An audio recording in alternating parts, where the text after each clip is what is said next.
কি ব্যাপার? অফিসে সকাল সকাল একদম মিষ্টি খাওয়া খাওয়াই শুরু হয়ে গেছে। কোনো অর্ডার কনফার্ম হয়েছে নাকি? না স্যার, কোনো অর্ডার কনফার্ম না। আমাদের জাহিদ ভাই নতুন গাড়ি কিনেছে, এই উপলক্ষে ভাই আমাদেরকে মিষ্টি মুখ করাচ্ছে।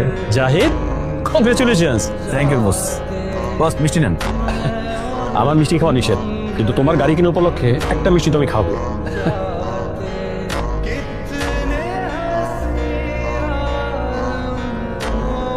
পাক্কা 1 ঘন্টা লেট করবো।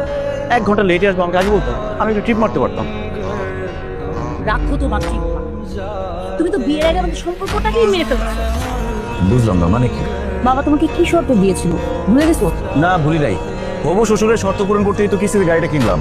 বিয়ের পর পর ফ্ল্যাটও বুকিং দিয়ে দেবো। কিন্তু একটা জিনিস বুঝলাম না, উনি সিদ্ধান্তহীন মানুষের মতো বারবার সিদ্ধান্ত বদলায় কেন? বদলাবে না কেন? বাবা তোমাকে কি শর্ত দিয়েছিল? গাড়ি কিনতে, গাড়ি কিনে ট্রিপ মারতে না। কি আশ্চর্য কথা! বাড়ি গাড়ি এগুলো হচ্ছে অ্যাসেট। দেখো, অনেক কষ্টে আমি বাবাকে ম্যানেজ করেছি, বেতন আবার রাজি করে দিয়েছি।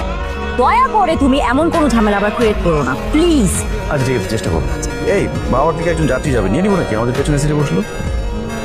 আচ্ছা ঠিক আছে, নিবো না। আসো আসো আসো। আচ্ছা রাখো রাখো। স্যার আপনি তো বললেন 6 নম্বর রোডে যাবেন, এটা কিন্তু 9 নম্বর রোড। কোনটা 6 নম্বর রোড আর কোনটা 9 নম্বর রোড আমি তো ভালো করে যাই। এই তুমি কোথায়? হ্যাঁ আমি ঠিক জায়গাতে আছি। সিলভার কালার প্রাইভেট কার দেখো, আমি গাড়িতে বসে আছি, আসো দাদা। স্যার 7 লাখ টাকা একটু গুলো নেই। রাস্তায় দাঁড়িয়ে টাকা ঘুরে নেওয়ার মতো বদ্ধ বয়স আমার নেই কিন্তু। এটা তোমার ফাইন। ঠিক আছে স্যার। আচ্ছা সামনের বাইরে গলিতে আমাকে নামিয়ে দাও। আচ্ছা থামো থামো, কেন ভাড়া?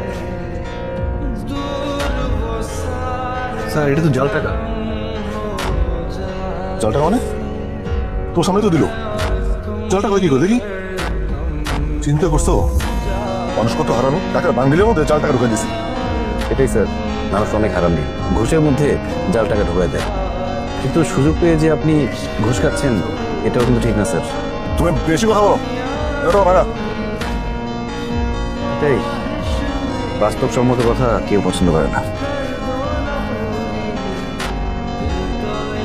হ্যালো, তুমি কি রাস্তায় এত রাতে বাইরে কি করো? পরিশ্রম করতেছি, পরিশ্রম। সামনে বিয়ে না, খরচ তো অনেক। আমাদের এত টাকা দরকার নাই তো বাবু। তুমি যে টাকা স্যালারি পাও তাতে আমাদের সুন্দর মতো সংসারটা চলে যাবে, সত্যি বলতেছি। এত প্রেশার নিও না তো। আচ্ছা শোনো না, একটা গুড নিউজ আছে। তোমাকে বলেছি কালকে আসতে। আমার মনে হয় আমাদের বিয়ের ডেটটা ফিক্স হয়ে যাবে। চলে আসবে সময় মতো। ঠিক আছে।